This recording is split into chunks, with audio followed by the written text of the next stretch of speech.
In the social distancing reality of 2020, video conferencing has become the standard method of communication, not just for work, but also for your weekly check-ins with mom.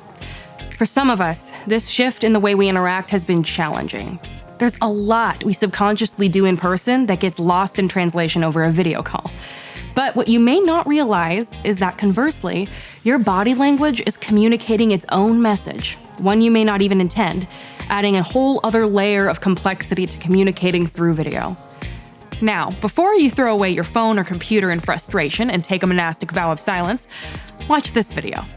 VMG Studios has been making people look their best on camera for years, and now on the webcam. In this video, we're going to show you how body language affects your message.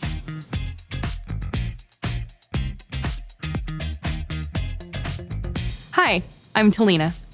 Communicating through video chats can get mentally draining because your brain is working harder to process nonverbal cues, and that exhaustion produces body language that generally conveys negativity.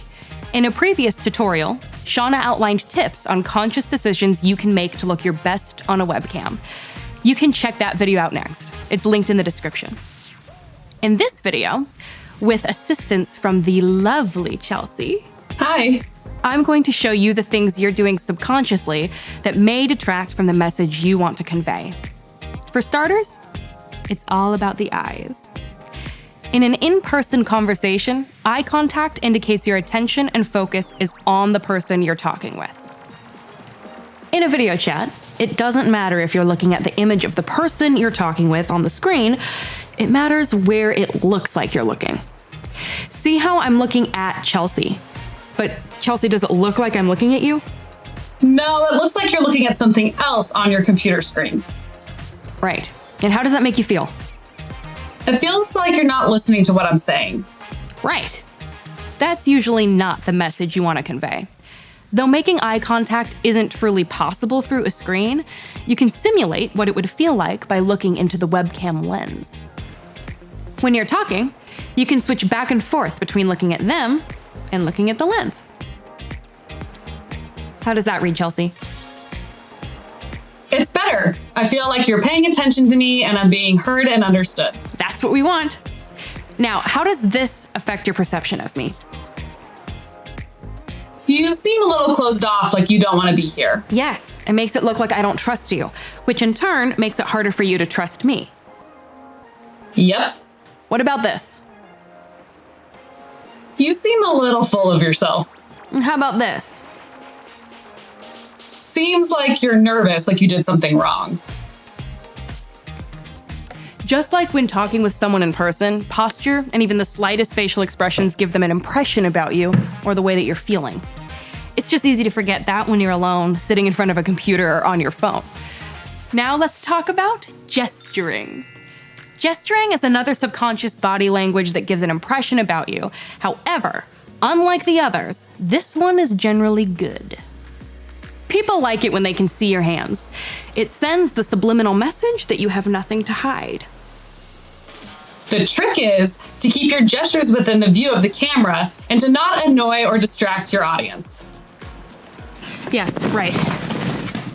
Next tip, don't touch your neck. Why not? Well, what does this say to you? It looks like you're stressed. Exactly. Another indication of distress is stroking under the chin, as stimulating the nerve endings reduces blood pressure and lowers the heart rate. I guess you don't want those tells in a client meeting. You certainly don't.